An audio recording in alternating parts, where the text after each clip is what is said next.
Yeah. Yeah, I agree. I think the fact that we saw them come out with Thad Matta and Mike Woodson at the same time, while Mhm. there were rumors all last week about Thad Matta potentially being someone that Indiana was interested in, Yeah. it seems pretty clear to me they knew what they were doing and they had a goal in mind, and this is what they wanted to get done, and they got it done. I don't know if it'll work. I think that you could tell yourself a story where it will work. I think if Yeah. there's things that you can do to have it make sense. So Yeah. I hope Indiana fans get behind him, man, because I'll tell you this much, AJ. I Mhm. cover the sport nationally, and college basketball is a better product when Indiana's good. It's just Right. that Yeah. simple. True that. Yeah. It's that simple.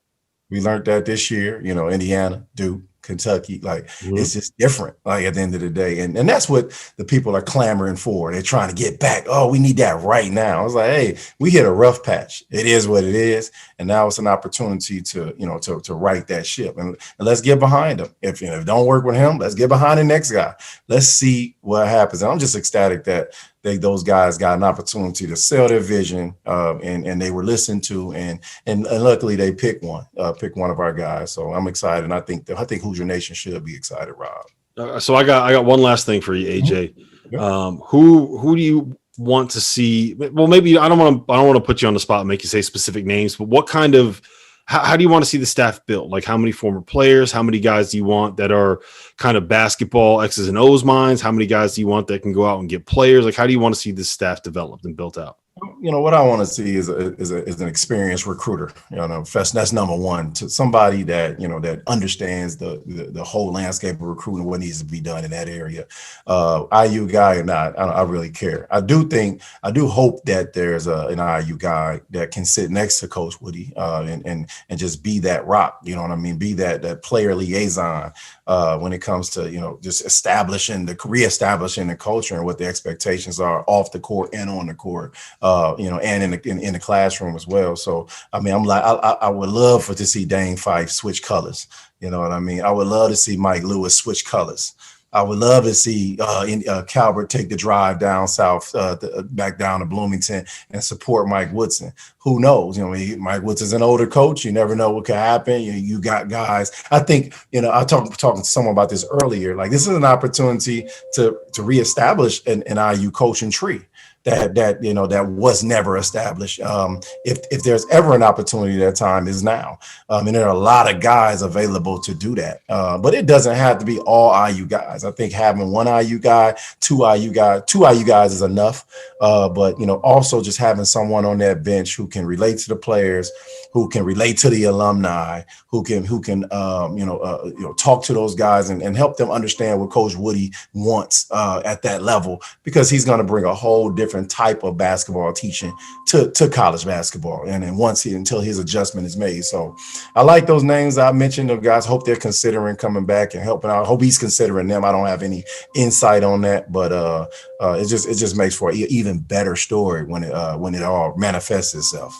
Yeah, how about that? What if in 5 years they're back and they're winning Big Ten championships and it's nothing but an IU staff, IU family on that thing? That's what you want, right? That's what you want. I don't think it's gonna be that bad. I don't think it's gonna be Duke-ish. I know Coach K took it to the extreme. Like he don't hire nobody but Duke guys, but I don't think it ever get to that point. But I think it makes it extra sweet when you have that connection, when the people are connected to the bench too. You know what I mean? I've seen it happen before. So I think that's a good thing for Coach Woody to do. Well, listen, I don't know if that's your phone blowing up, if someone's calling you to tell you that AJ, you're getting hired on the coaching staff. I wish, man. I wish, man. I would love an opportunity to represent in some, but I know exactly what Coach Woody needs, what he's looking for, man. So if I ever get a call, I'm definitely listening and packing my stuff. So let's get that established right now. I can end it with this, AJ. What is the Mhm. first thing that you think Mike Woodson needs to do when he gets there? Is it call Trace, get him out of the portal, get him back to school? Is it Armand, get him out of the portal? Is it get Christian back to school? Like, what's the first thing, if you're Mike Woodson, are you doing when you get on campus? Oh, it's no brainer. It's team meeting immediately at the practice facility. We bringing everybody in.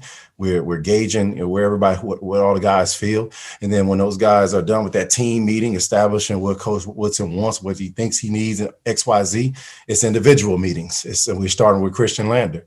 We don't know what TJD is going to do. I mean, the consensus is he's going to. I mean, they just set it up for you to throw your name in and take that leap of faith. So they have to recruit over him anyway, regardless, because they just don't know if he's going to come back or not. And I'm sure he's not going to tell them tomorrow or today. So, but, I'm talking to Christian Lander first. I'm going to get Armand Franklin second. And then I'm going down from there to reestablish these guys and say, hey, I can turn you, like that, what they love to hear. I can turn you into the best player in the Big Ten. I can turn you into an All-American, and you can help Indiana basketball, win next year. And I think, I don't think a lot of those guys really want to leave Indiana. I think it's something they have to do. I don't know that, but, I think that's something that they have to do because you don't know who's coming in. You have no idea. So that's the first thing I'm doing if I'm Woody. We have a team meeting. We're talking it out. And then we have I'm there until 2:00 in the morning, and I'm chopping and making sure I reel these guys the core guys that we really need back in. Yep. Yeah. You don't want to make it be an entire rebuild. It's one Nope. you want that. You need that foundation. You need Absolutely. some players. Look, I don't care who they are, but at some point you actually got to have 5 guys on the floor, and making sure that some of them are guys that were there last season would definitely be a good thing for Indiana. If you can reel those guys back in, then it saves you. It's not a complete rebuild. Those guys are high level Big Ten players, Armand Franklin, and I think Christian Lander can be, and TJD obviously Race and those guys. I think those guys have a nice foundation. They just needed somebody to come in and give them a confidence in playing on the offensive end, letting them let it fly a little bit, and going to recruit shooters to space it out for whoever's going to be man in the middle. So I think it's not as bad as a rebuild if you can reel those guys back in.